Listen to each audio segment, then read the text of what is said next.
Yo, what up? So I'm trying to finalize this function here. There's some cleanup we want to do.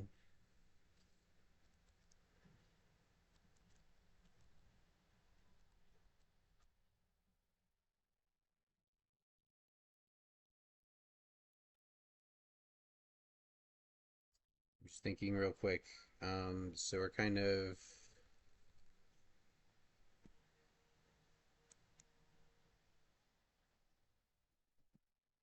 okay. So we need to grab our modified code from here, and then we need to paste it into here.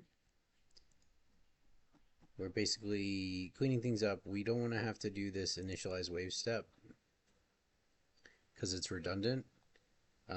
Because we could just be looping one time here and making our waves from this. Um, so,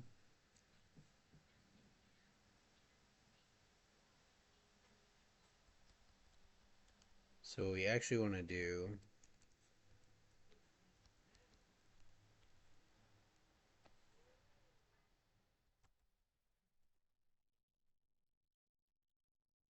here, here wave.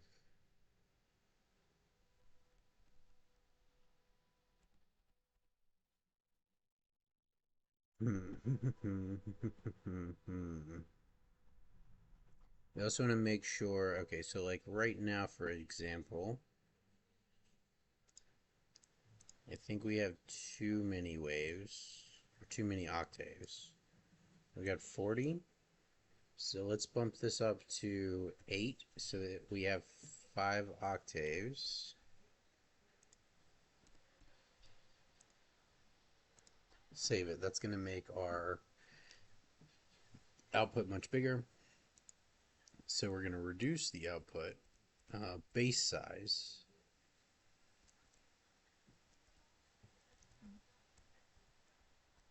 Let's go ahead and turn off our atmosphere here.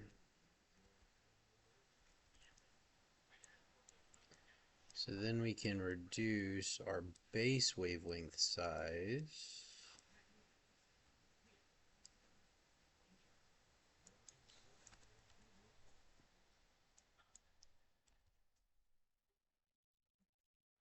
Something like that.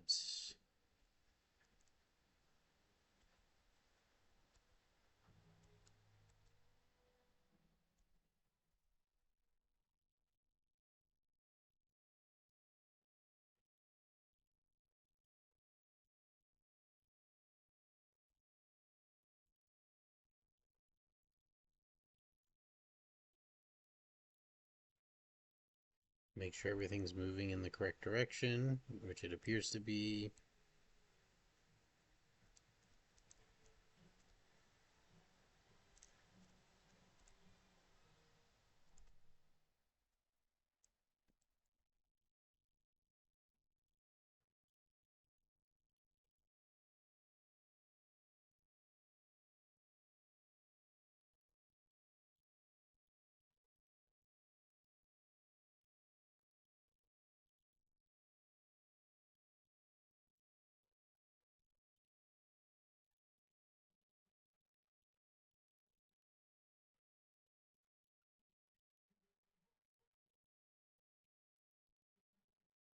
Seems okay. Wish I knew what was causing that flickering.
So what if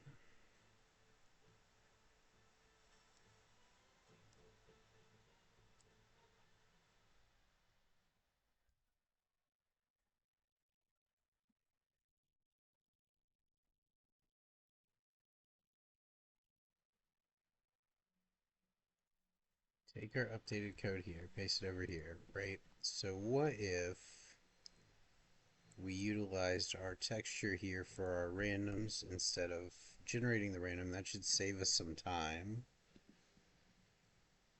Make it a little, we're optimizing now, so we want to make everything as efficient as possible.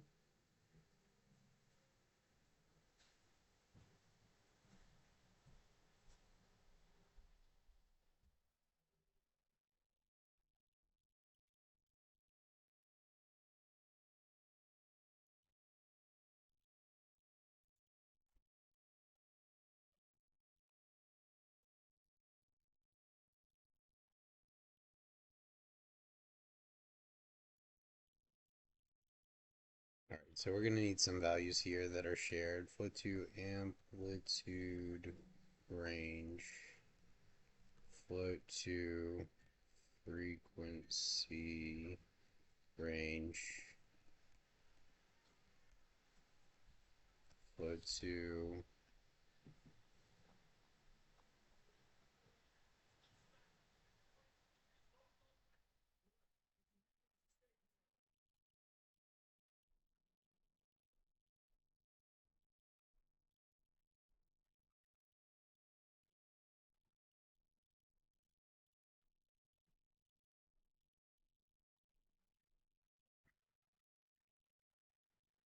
I guess wavelength range, steepness, phase, and speed.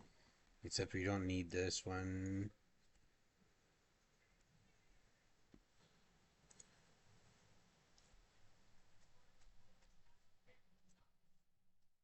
All right, so amplitude range, wavelength range.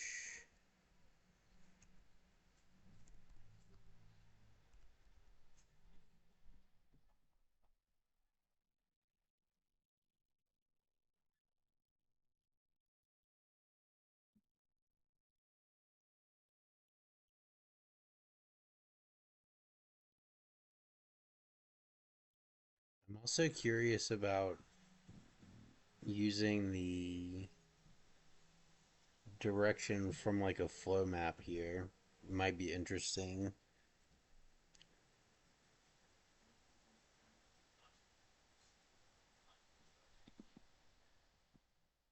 It's going to get it cleaned up so that these are being generated in line in our main loop, and then we can figure that out. So, like, a flow map could give us uh, unique but related wave directions based on like their actual location on the surface instead of like, so like the wave's direction would change as its position on the surface changes, which is an interesting thought and is similar to the way it would work in reality, but I'm not sure what would happen if I did that. So, but I would like to try it. So amplitude, wavelength, steepness, and phase are the ones we need. Amplitude, wavelength, steepness range, this range to phase range. I think phase range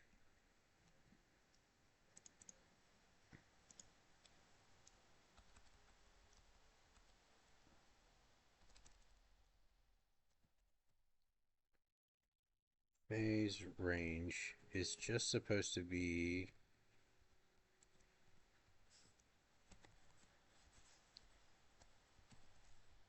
this. We may not need a an input for this one.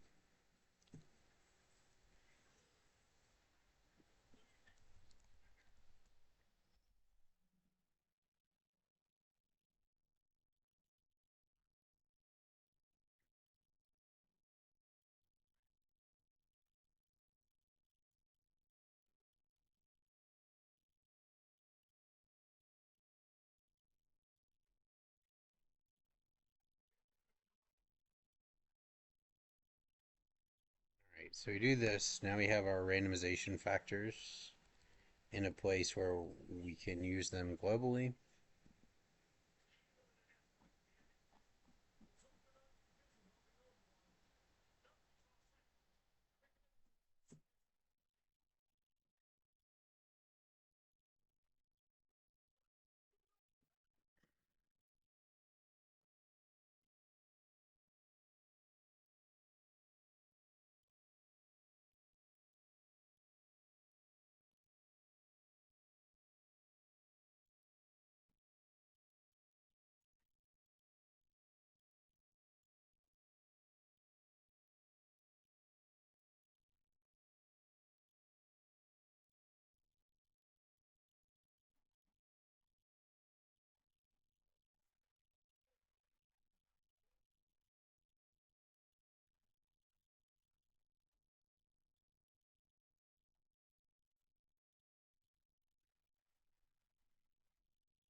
The first step is getting rid of all these inputs on this function.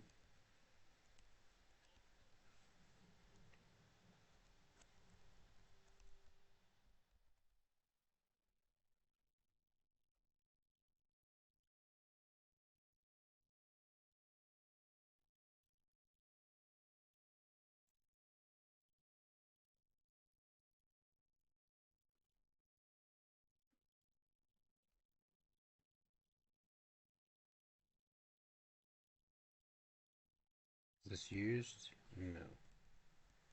We're cleaning up things that we're not using.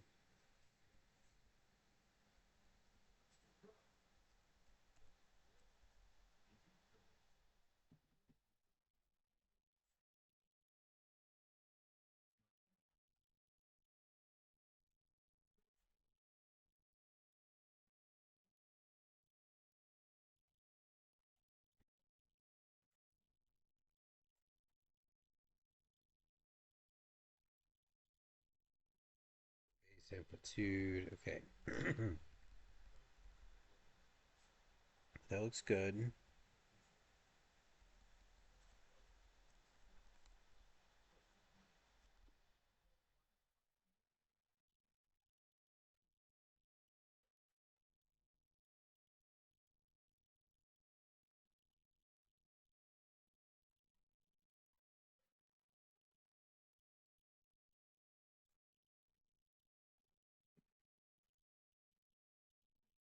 We also don't want to have to keep track of these waves. Like, if we have to generate them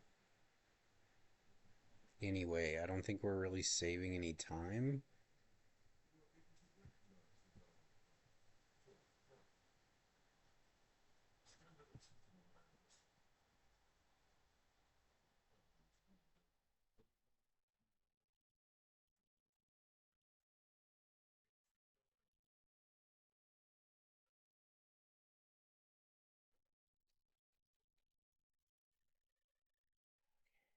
So,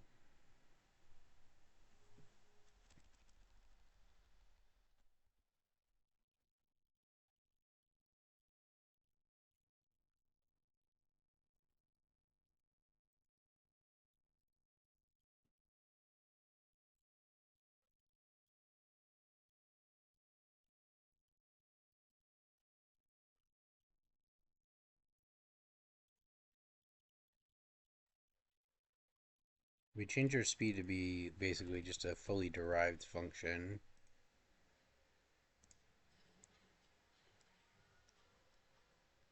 So we don't need that as an input anymore.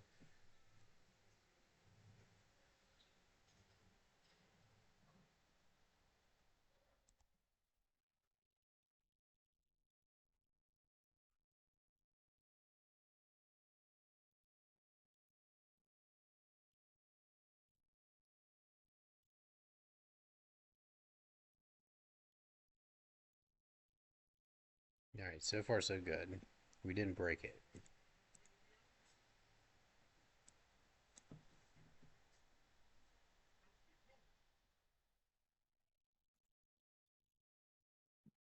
So now, all of this stuff is derivative. So we should be able to do, we take this,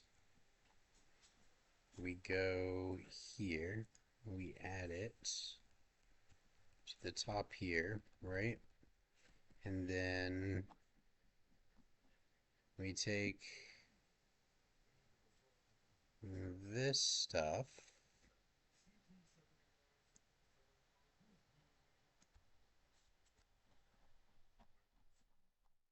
and we paste that all up here.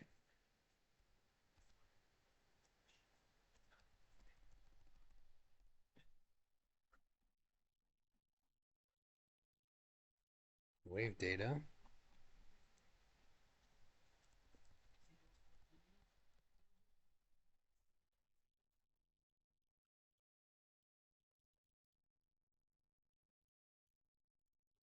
Current wave.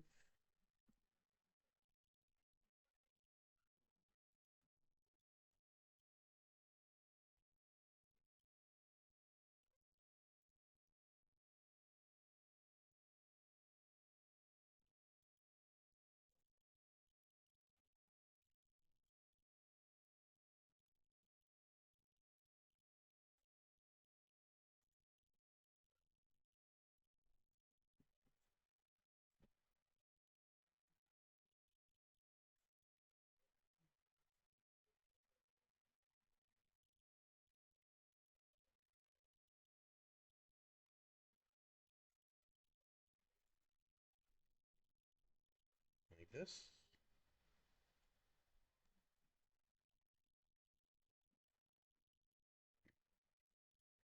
I mean, we're getting close to getting rid of this initialize waves function.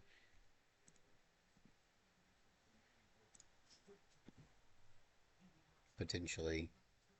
We're going to make sure it doesn't slow it down dramatically or anything. Seems good. Alright, so now if we get rid of this and increase this a bit, how much does that slow it down?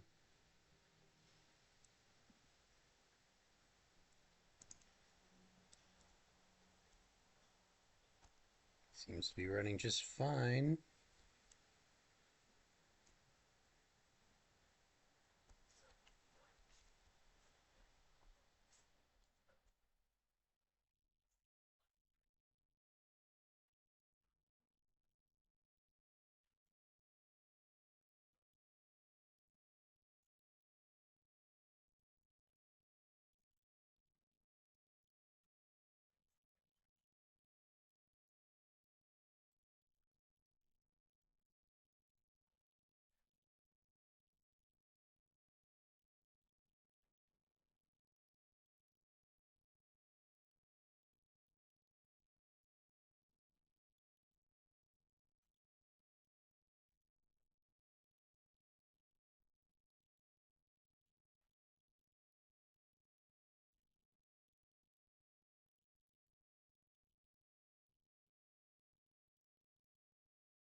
Alright, so we've successfully removed the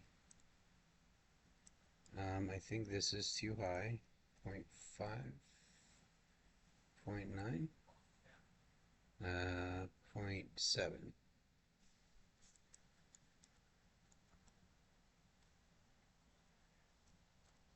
Okay, that's not too bad. So we've successfully removed the second loop. So we copy this, bring it over here. Let's get rid of this function here.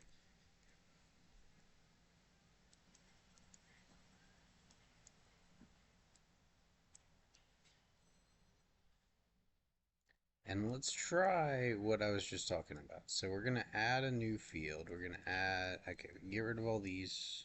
Don't need these assignments. Let's try something. Let's add a new texture.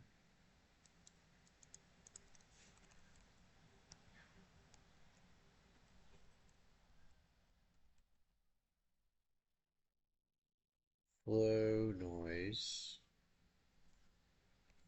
sampler state, flow, noise, sampler. And then down here, flow, noise, flow, noise, and flow, noise, flow, flow, noise, sampler. Then we're going to add we're going to add a new input.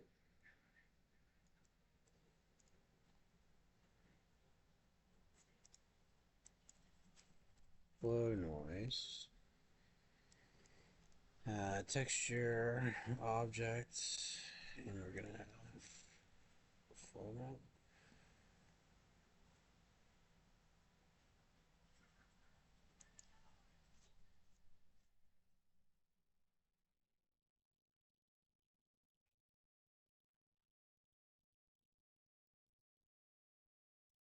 VT curl and curl.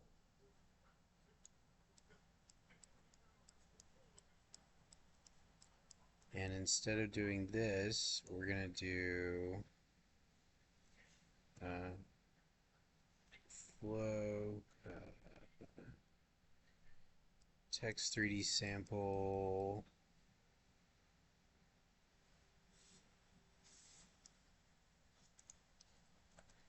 mixture 3D sample flow noise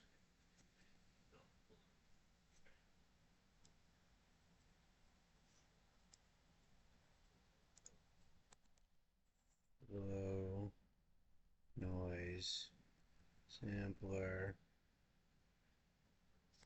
position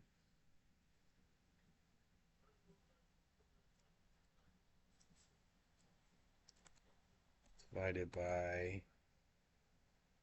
radius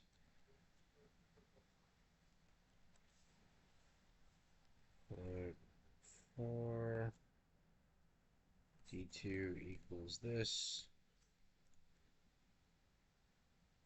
Okay, dir equals do.xyz. Okay. All right, this is a huge experiment, and it'll probably be completely jacked up, but let's see what happens.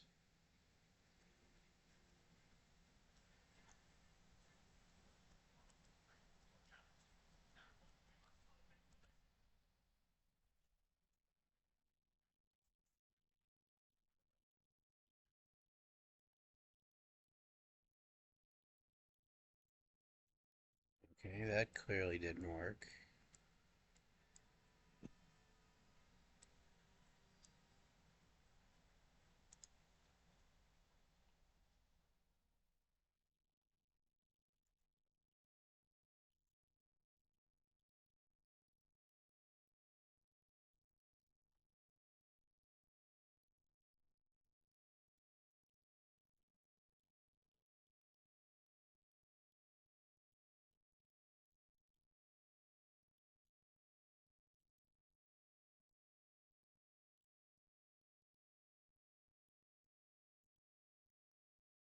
That clearly does not work.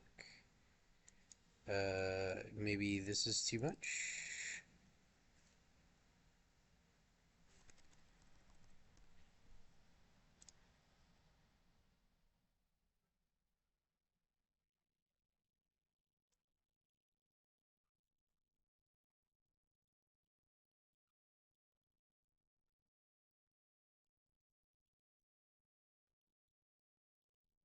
What is doing something here?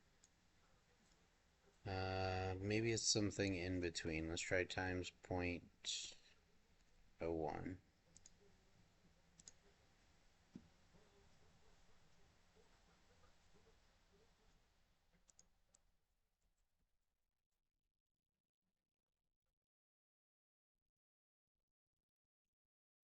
I don't think it's gonna work like that.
It's curious.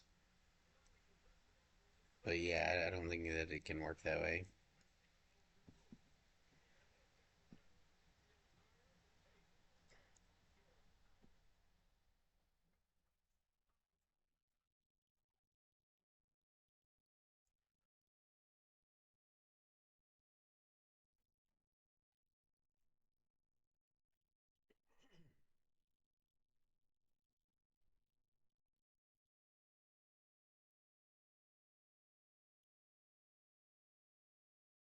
Okay, I'm convinced. We'll get rid of that. We can do this though, so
I divided by num waves.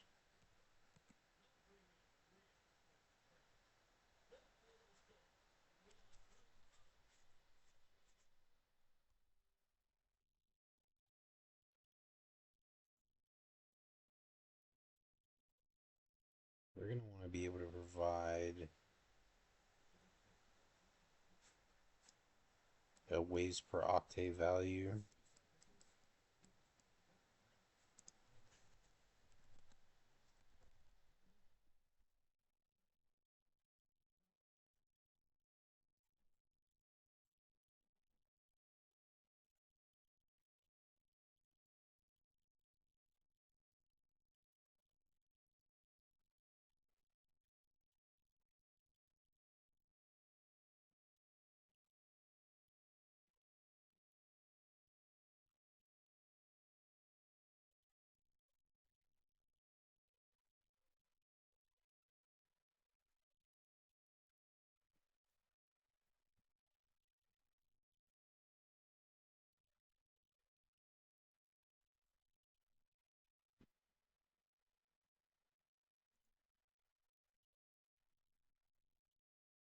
Octaves divided by num waves divided by waves per octave, something like that.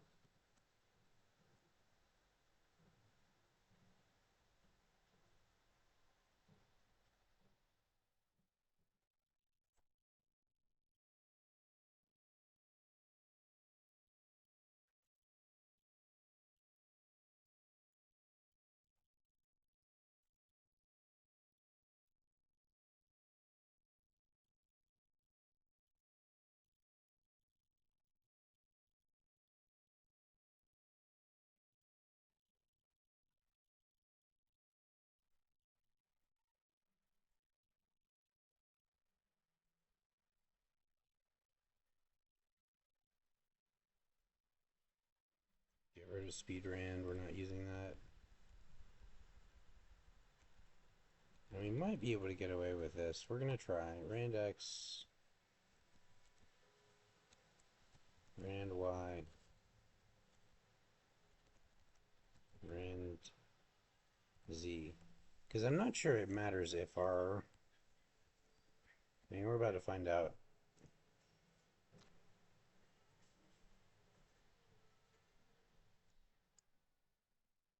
Brands. Ah.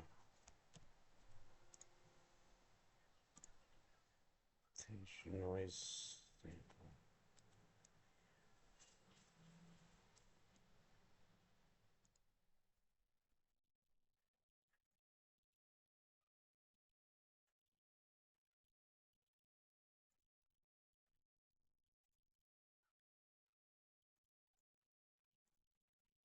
Try it.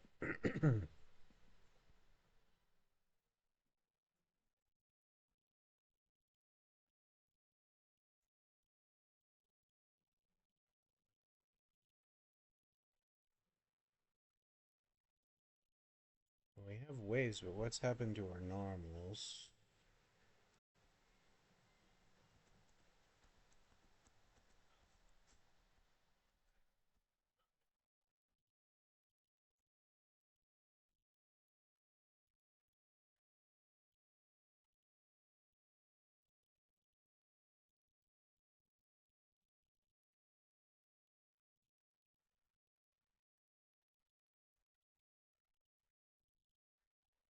Like, what?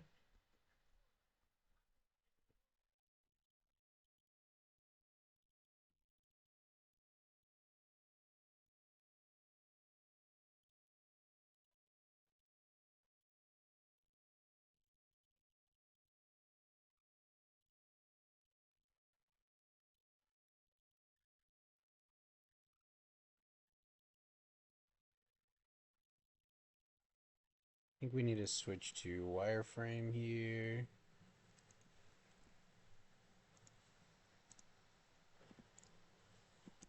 Need a better look at the actual mesh deformation.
Any math calculations that are in here that could be outside, remove outside if possible.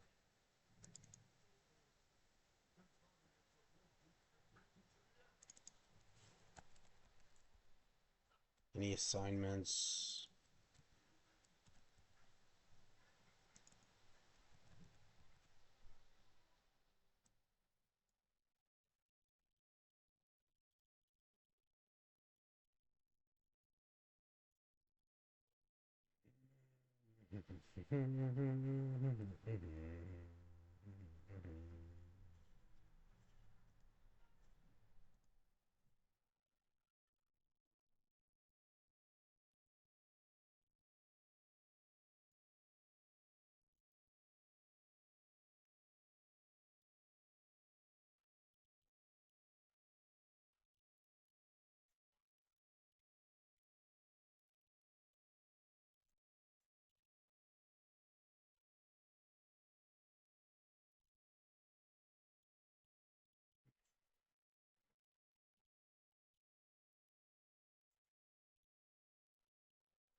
Alright, let's comment this in and see what happens.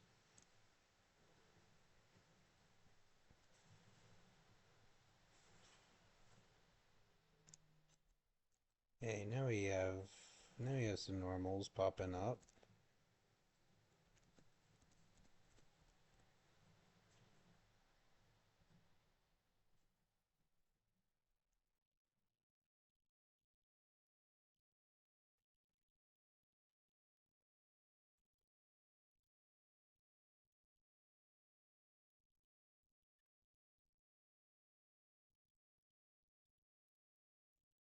Okay, let's switch it back from wireframe. I'm pretty sure sampling a texture is going to be faster than doing whatever we were doing to calculate. Um, Faster and more reliable than whatever we were doing to calculate our random before. And more actually random because it's coming from a texture that we generated that has a bunch of random variants in it.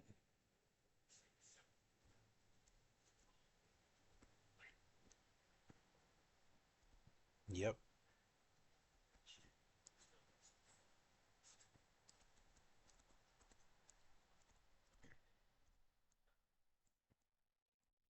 Alright, we're getting there.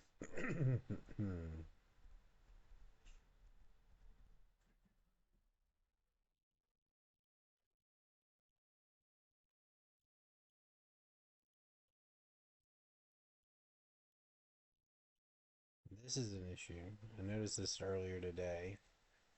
I don't know why it's doing that. It has something probably to do with single layer water shading model.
Hmm.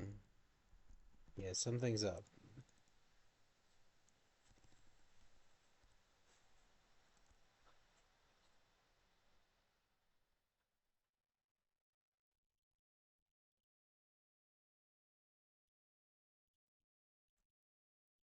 With all the waves generated the same scale.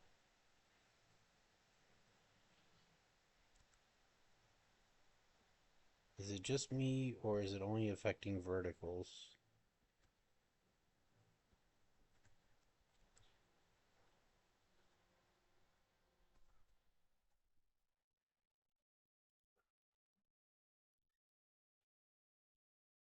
It may be related. Okay, it's okay. So, what we're gonna do then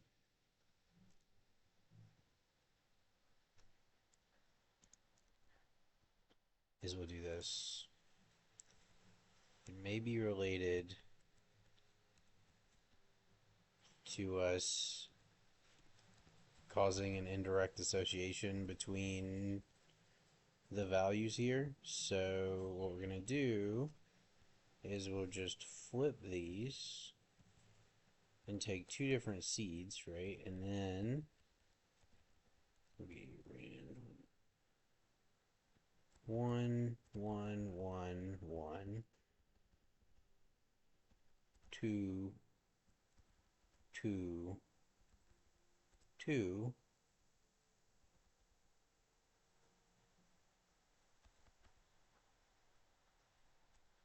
and we can actually avoid these assignments. rand1.x, rand1.y, rand1.z, rand1.w. Oh, nope. Rand. So now we don't need these, right? Here.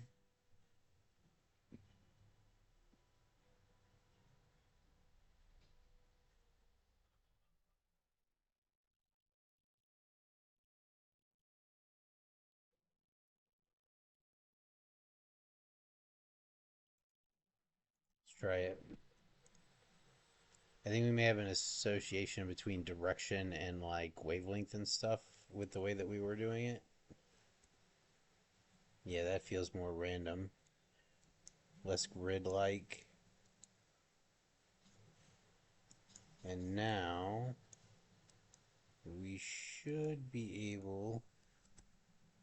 Yes, okay, that is what we wanted. So now we can go back down to like 0.8, 0.9, something like that. 0.5.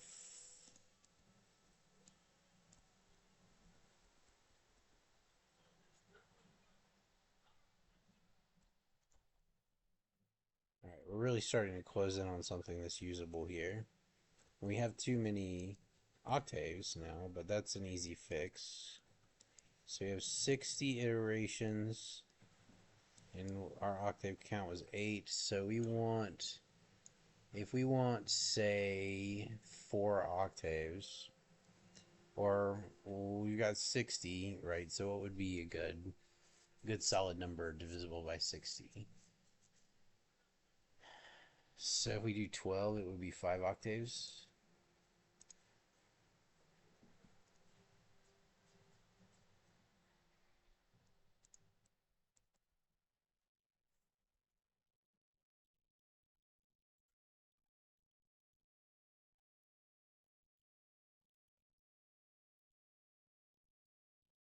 Now we got some nice shoreline breaking waves.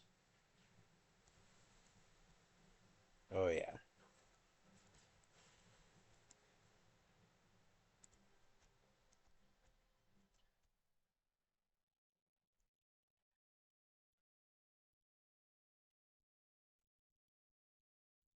Our normal is kind of fucked up, it seems like. But that's definitely a lot closer.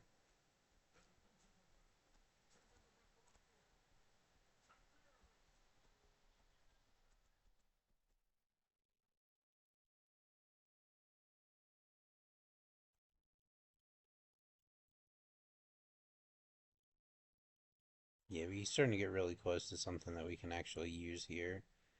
Um,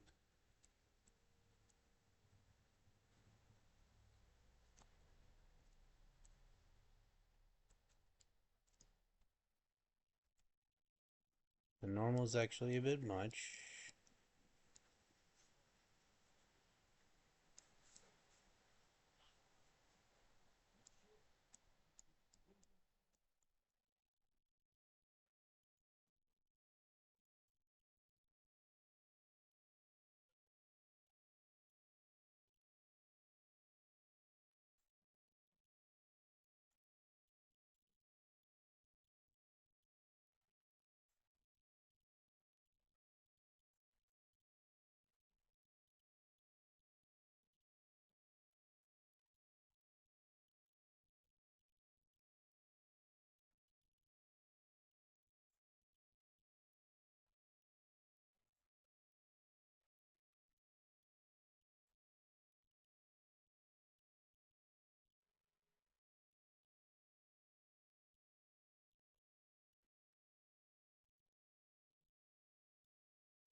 Still want to figure out what to do with these foam peaks that we've got. So right now we just have a solid white texture applying to the loops, but what I actually would like to do is figure out how to apply a completely different material to the backside face. Because then we could use a transparent material and with like a foam texture. And because this is a crisscross anyway, this would be like, okay, so it's hard for me to demonstrate it. Hang on. For one thing, we have too much steepness right now, and I'm not sure why. But when we change the randomization, the steepness changed a lot.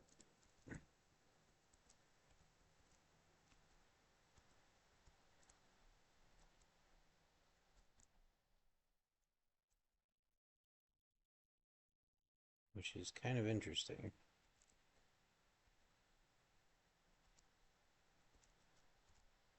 But the loops are not necessarily a bad thing, because, like, let's draw it. What's up, dude? Sorry, I wasn't paying attention to chat.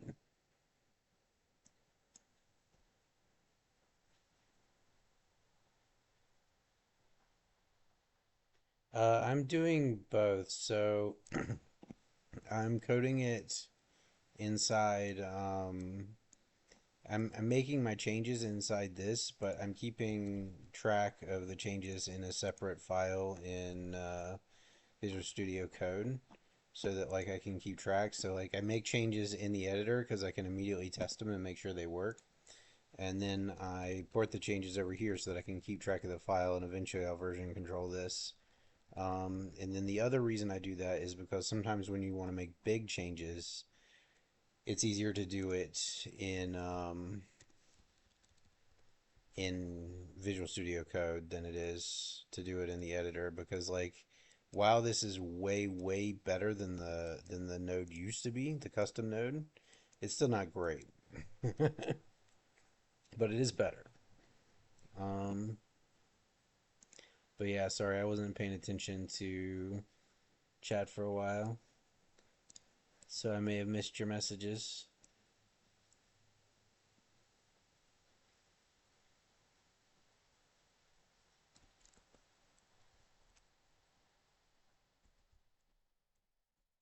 But yeah, so if I could apply a separate material to the back face, I could use like a spray foam, like translucent texture. And what's going on, hang on, what's going on is sometimes when you get too many composite Gerstner waves, they'll form a shape like this. So if I applied a completely translucent material to the back face and flip the normals, which I'm doing already with a two-sided sign in the material, then this part past here would be invisible, right? Like you couldn't see this, which means that the wave would just look like a little sharp peak right here. Um, but I think we can do better than that. If we had like a translucent material spray foam texture, and we could figure out some way to like increase the translucency the further it got from the point that it crossed at, then we could basically have free foam at the peaks of our waves without having to run like a particle system or anything like that. Because if we look at it from the other direction, we have the crest of our wave here, we have the looping part here. But if the looping part was, instead of just a solid white like it is right now, if I can even find one, I may have to turn the steepness back up. Yeah, there's some popping up here and there. There's one over there. Can I get there in time? Nope. Let's turn the steepness up. We can really see kind of what I'm talking about if I turn this up to 2. Alright.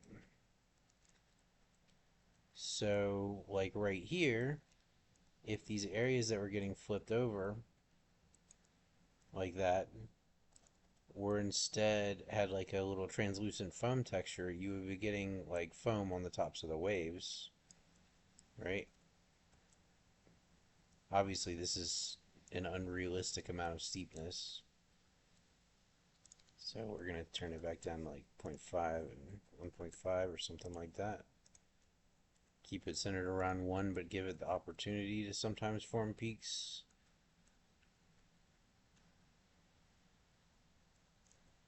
And obviously, there's a ton of work on the material itself, like the texturing and things like that, are not great right now. I'm really just trying to get the wave function itself, the like fractal wave function, polished off.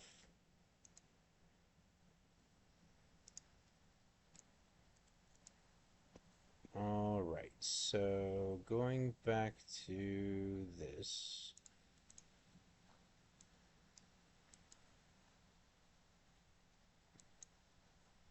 Actually, let's take our formatted one here. All right, so we've got this, we've got our wave function, we've got our this. I don't think we're using this anymore. Gram function gets used, create wave gets used. We can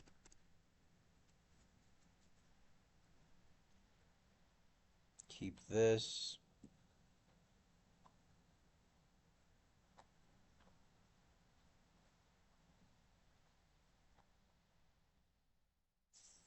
Gerster wave function stays.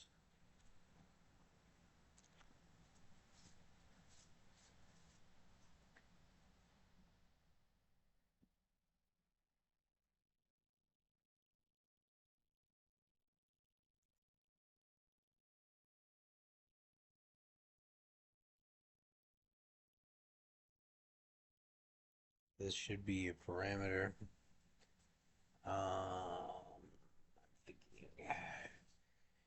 We can leave it like this for now, though. For the moment. And we can probably slightly increase the variance range of our wavelengths. So we're 0.005 to 0.1. Let's do 0.2.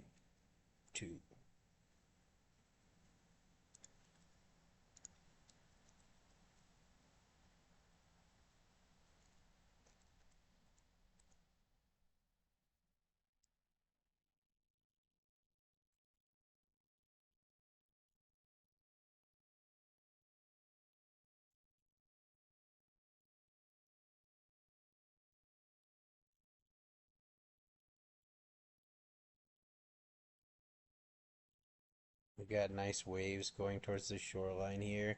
Yep, I think this is pretty close. So let's see. We need to clean up the material itself as well because there's a lot going on and not all of it is needed. There's a lot of experimental shit in here.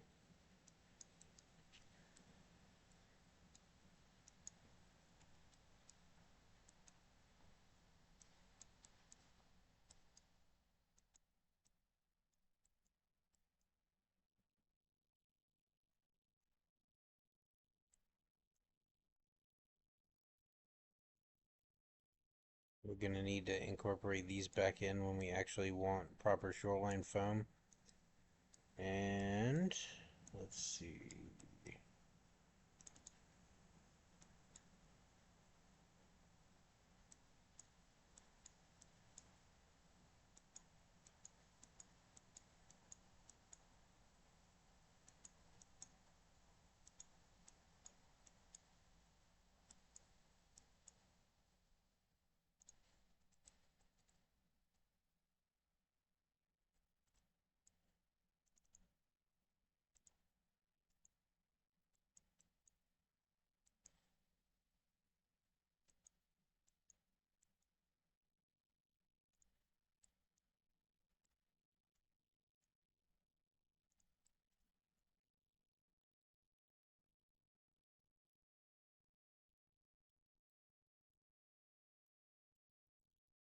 We do want probably a max threshold on our shoreline distortion. So let's look into that. So coming back in here, Where's our...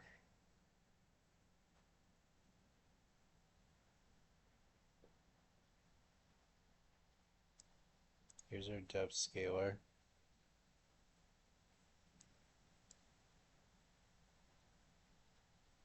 Yep, alright, so... more short frequency scale, 1 depth.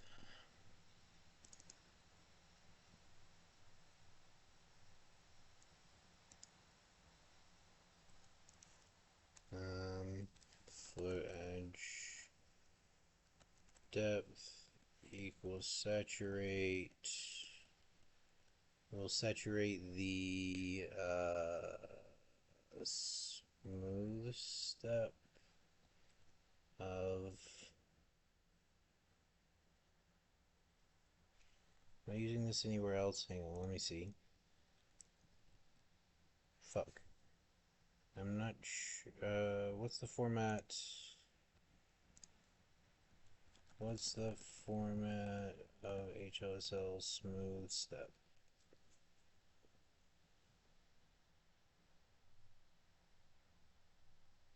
Min max x. Okay, perfect.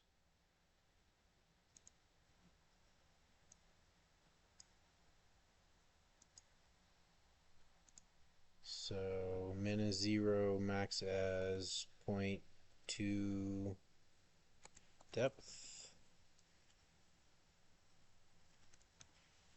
And let's try that. Edge depth.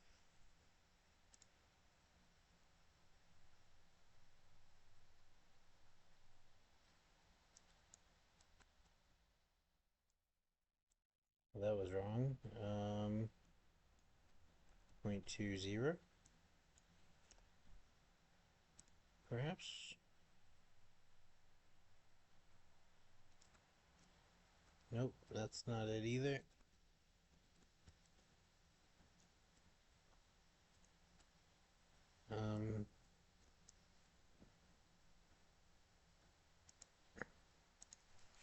I have a depth value that is normalized between 0 and 1. I would like to define bound such that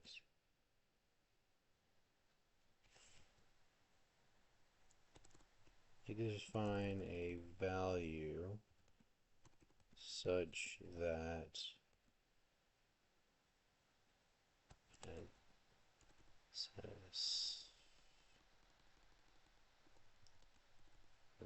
let's say 0.5, and I would like to scale the normalized depth at when the depth is 0.5 or higher, the resulting value would be 1.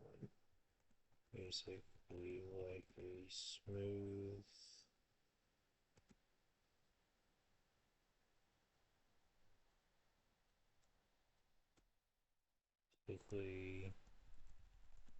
spreading the 0 to 0.5 range into the 2-1 range, and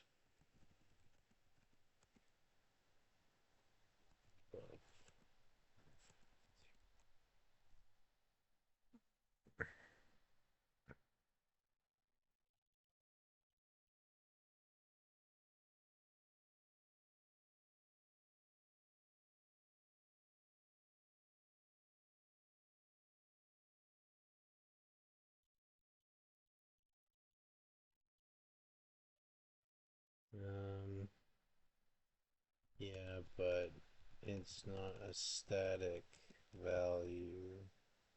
0.5 was just an example. The value should be adjustable.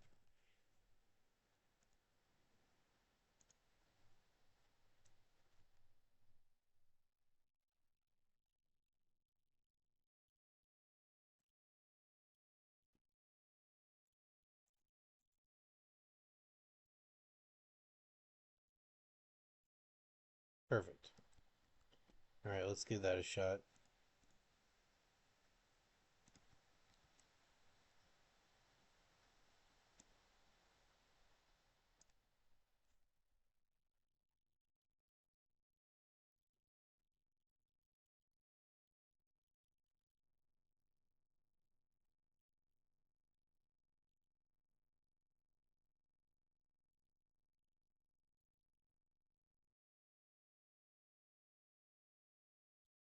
Okay, that makes sense because it's not really expected that we would see anything that deep. That's like the absolute maximum, and most of it is not going to be at the maximum. Hmm. I mean, it sort of works.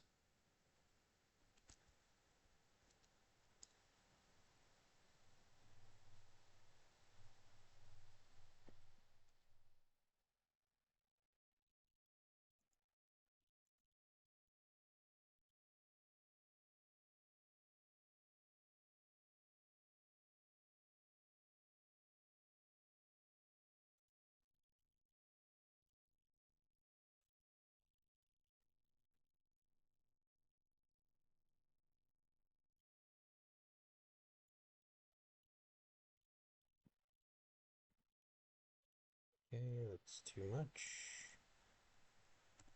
7.5. That's because we have like a fudge factor in there. So like the 0.05 is under the continent actually.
Is there anywhere else where I'm using the depth?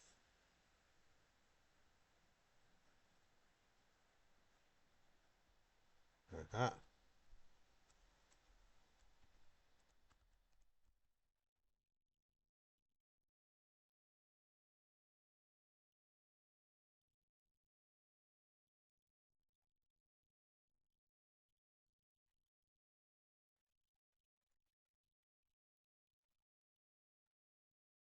Try that. That might have something to do with it. Oh, oh my God.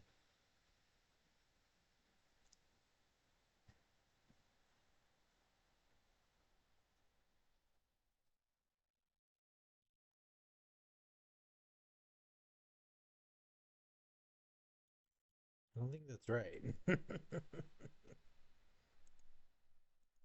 Let's see.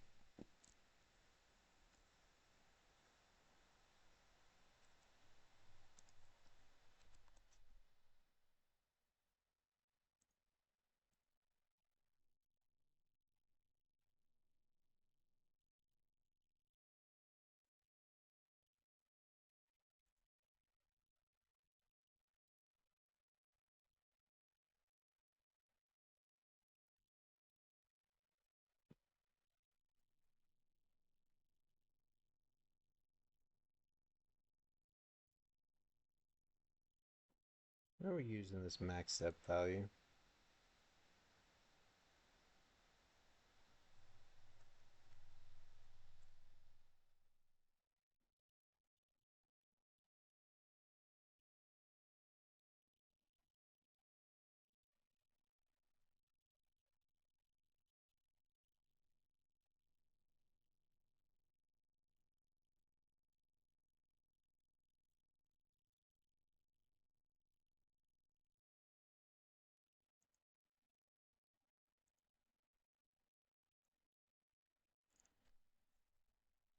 Try to order these in the right order. Um,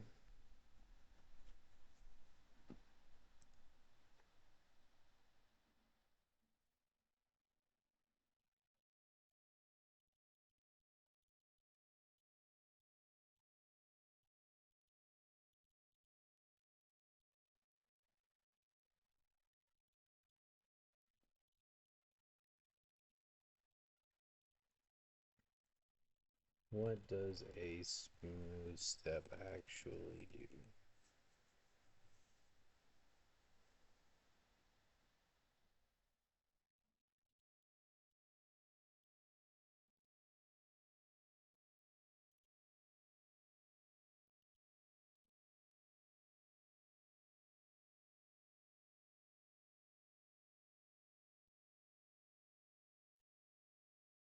Turns 0 if x is less than min and returns 1 if x is greater than max.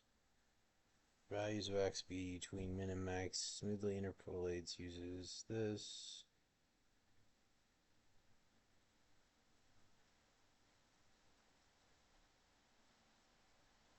So that is what we want though. So hang on.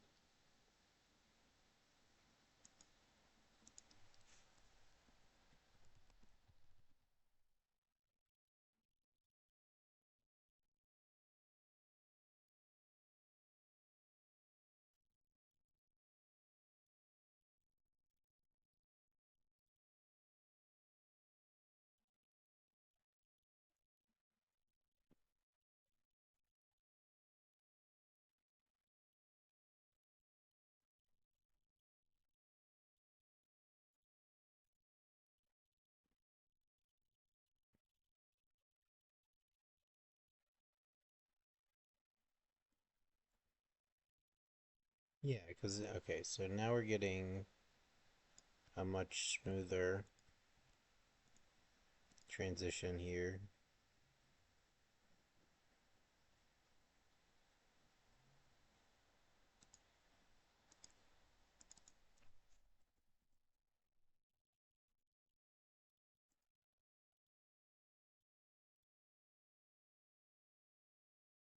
Aha. That's the way. So now we get this smooth transition between the two instead of sudden breakpoint.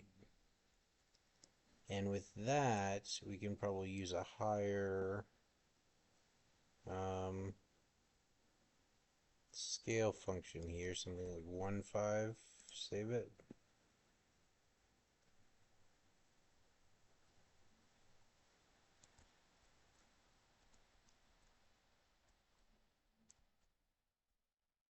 Although it's still pretty fucking obvious. Well, actually, we can. Okay, okay, okay. 0.9.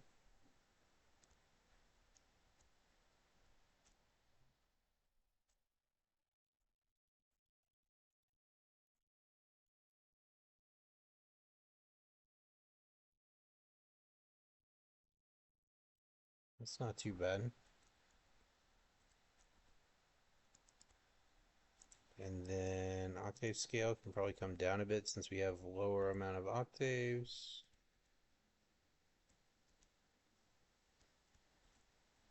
Not that far though.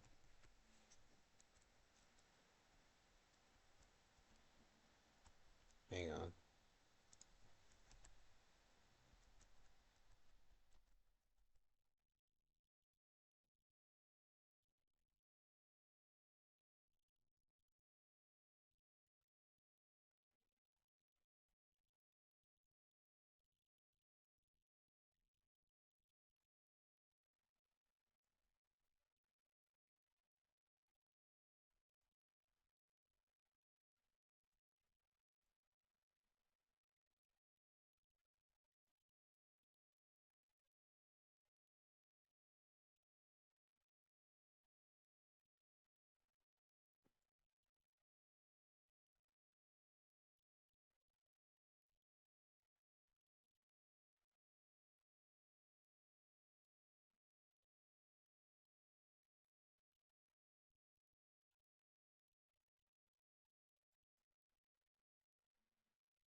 And here it is with no smooth step.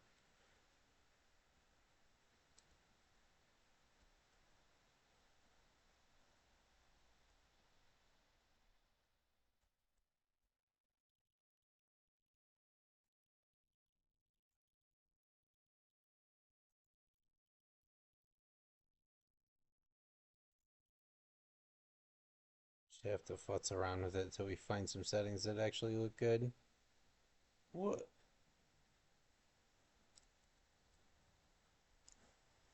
I'm very confused by that.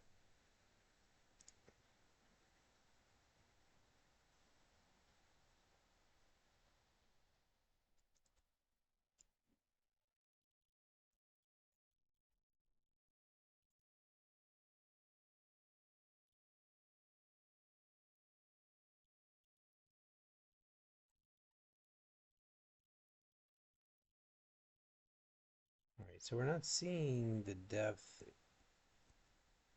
exceed like a 0.3 most of the time. I think I see what's going on too. So like when I go down with this, we're scaling up a larger range, and that's why it's affecting the wavelengths pretty dramatically. Yeah, see like here,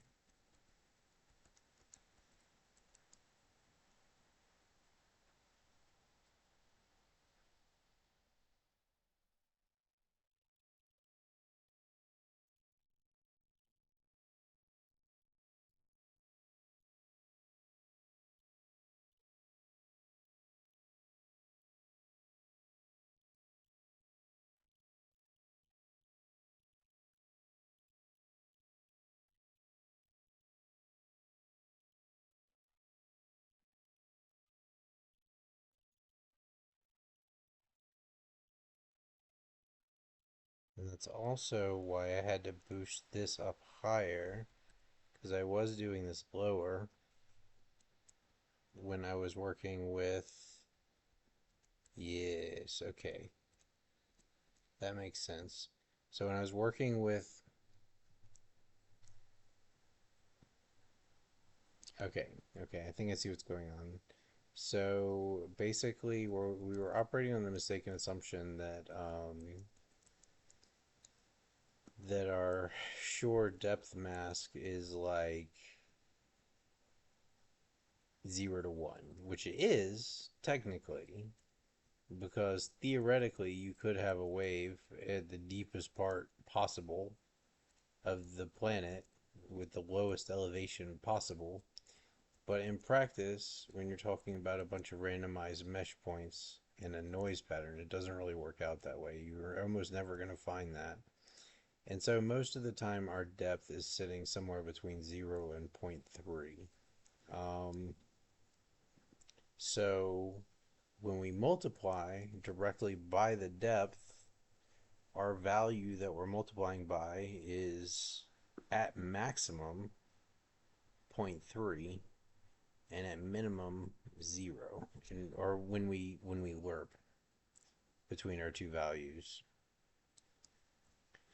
which means that whoever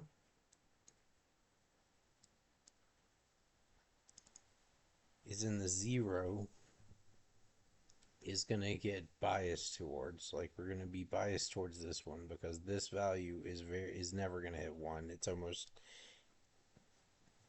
it would be very unusual for it to hit 1 anywhere on the globe. so so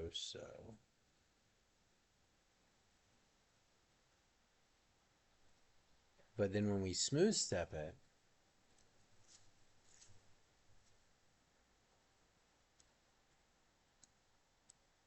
and we put in a value like this, like 1 here, it's making it, well, that's not changing it, but if we did like a 0.2,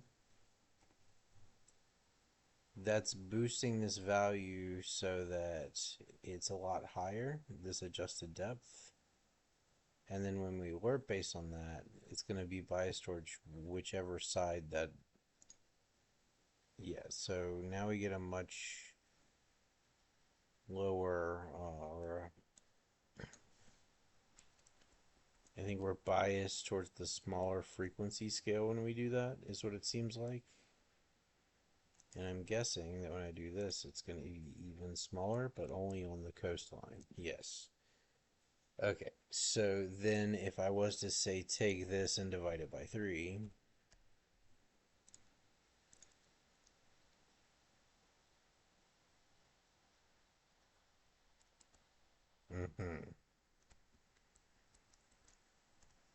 because our initial was 30%. Okay, so I think we may have developed an understanding of what's going on in the math here.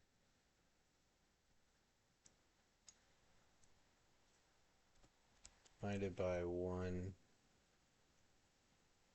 divided by 0.12.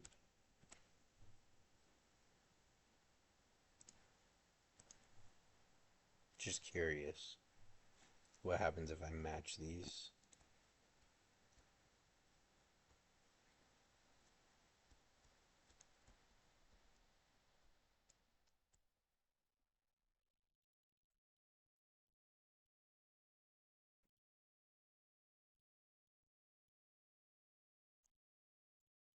Okay, and then let's change this to a 2 and this to a 2.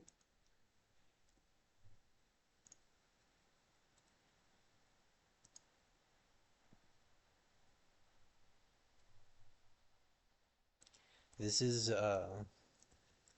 pretty challenging because what we're doing is we're basically breaking new ground on this equation, or at least I'm sure somebody's done it. Like, I'm not claiming to be the first person who's fucked with the depth in the Gerstner wave equation like this, but at least in my research, and I did quite a bit trying to figure out a good way to integrate the depth, I didn't find anybody really using the depth with Gerstner waves. I just found here's how you make an ocean simulation. It's like, okay, but what if you want to be at the beach? Well, yeah, it doesn't do that. It just does the open ocean, right? You don't get waves like this traveling towards the shore. You just get the open ocean. So is that keeping a consistent scaling? 0.3, 0.3, save it. It's kind of hard to tell. You just kind of have to eyeball it. Let's try 0.1 and 0.1.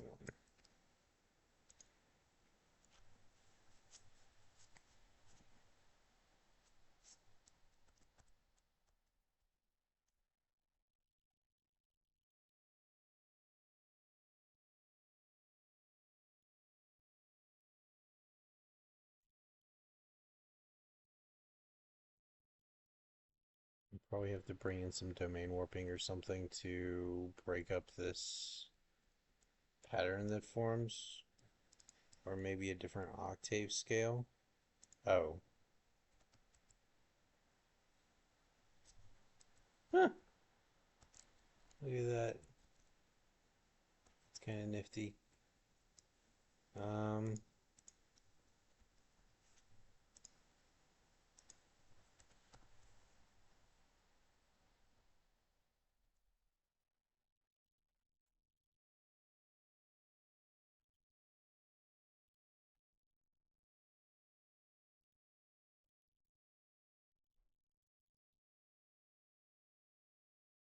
we still have some form of a relationship, it seems, between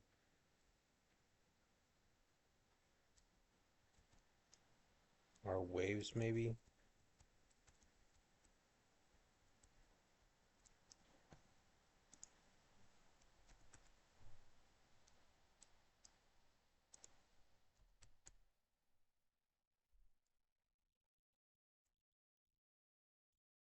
Like, they're definitely too uniform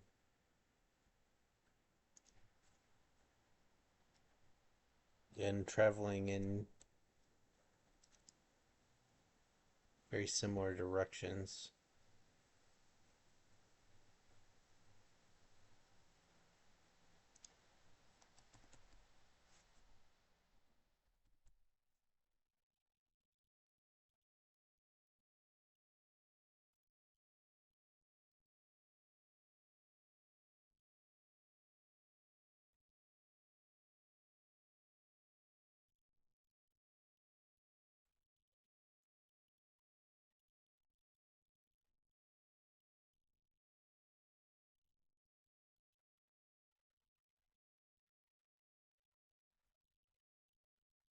And to finalize this thing, it's like we have to figure out what's going on, right? Because I need to be able to proceduralize this eventually. And to do that, I need to have like very precise control over this stuff. But we're getting there. It's getting close. Um, hmm.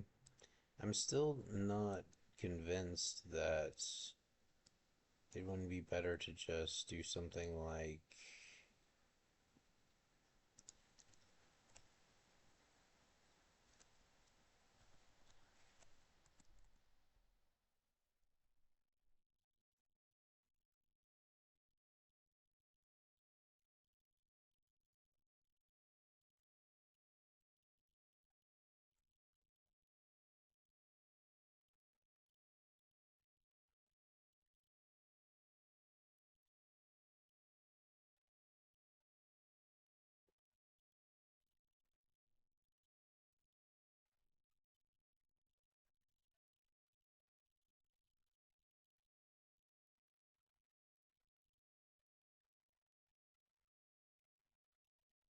Because I do think that it generally tends to look a little bit better when there's not the like explicit patterning that we were seeing.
Yeah, I don't think that's as good as what it was.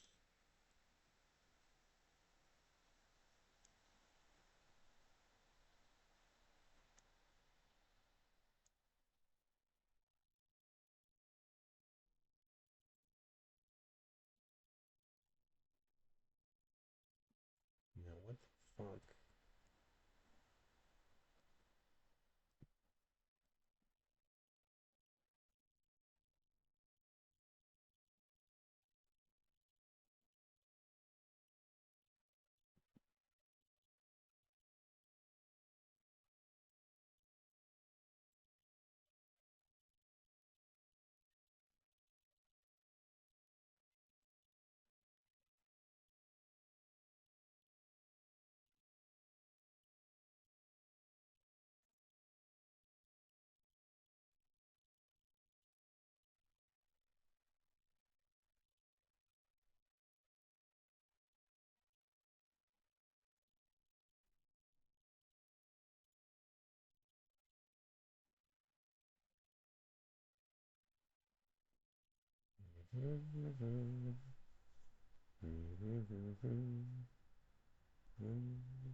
There's definitely too much of a transition here.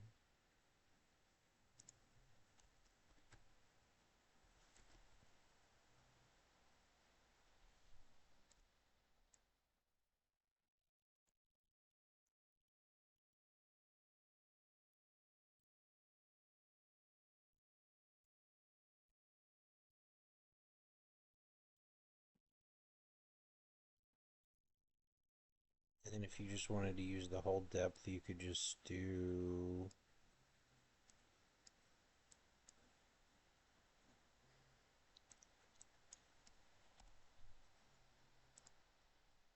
And this should just be the regular depth, right? I think,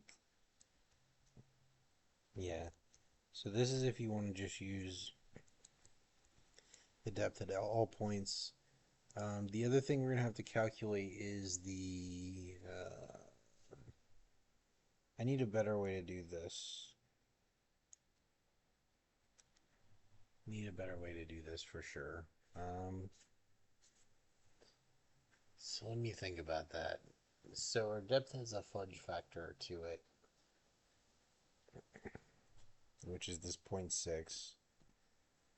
And we can see that where it's calculated in the mesh generation.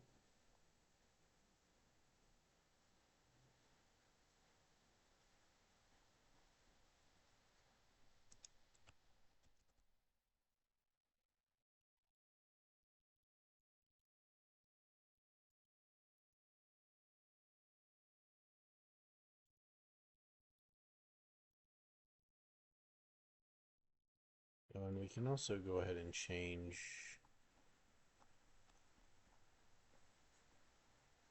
this part.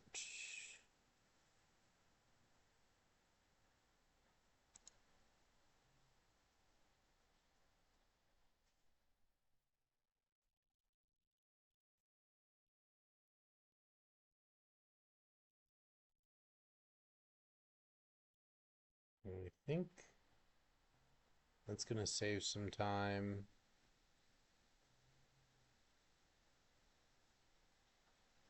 Here it is.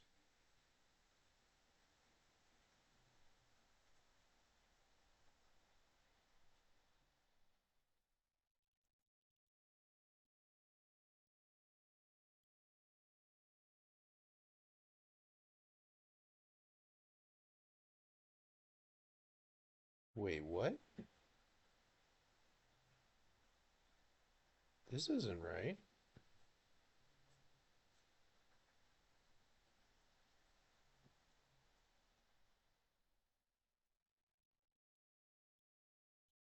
Um,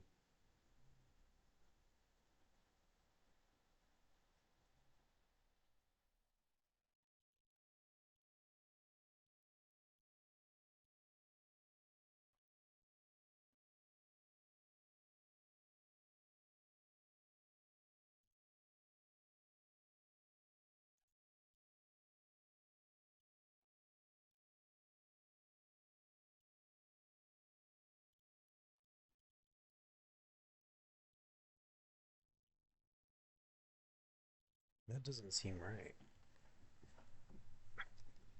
Where do I encode the color?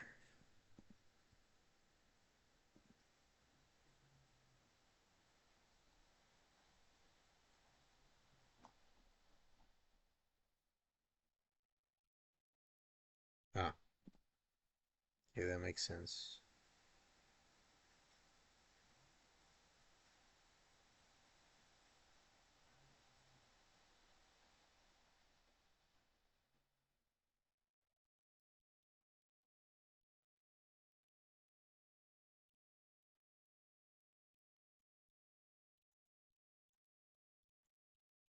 Yeah, so here's the fudge factor.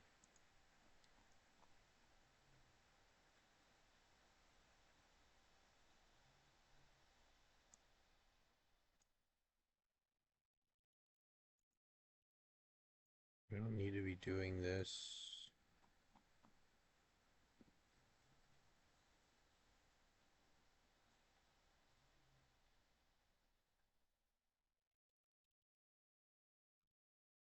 Although we could potentially do it better.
Yeah, I want to come back to this at some point and tune this up. Some of the issues we're having is because we're having a hard time getting like a good 0 to 1 normalized range.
We don't want to do this immediately. Like we're applying one of our octaves right off the bat because of the way mod works.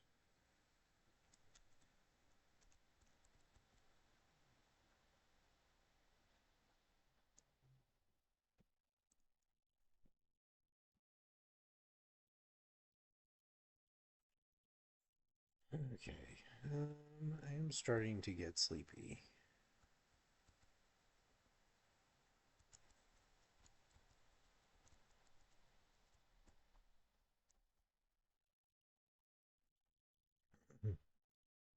But yeah, one of the reasons this is taking me so long is that there's no real examples to follow for this. I've not found anybody um, using this type of depth integration with Gerstner waves. And so we kind of have to figure everything out ourselves, which is obviously challenging. I'm not a mathematician, I'm not bad at math. I can understand complicated topics, but I'm not a mathematician.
And again, it may be better to just let it always take the depth into account and adjust the other parameters to basically account for that.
Alright, I think we call it here.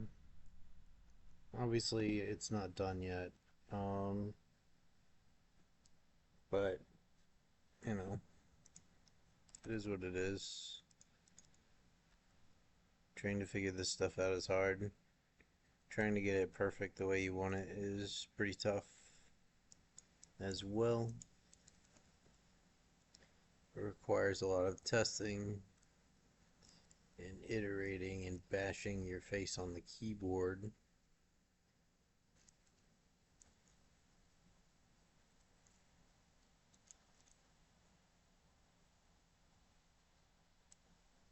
Alright, so yeah, later.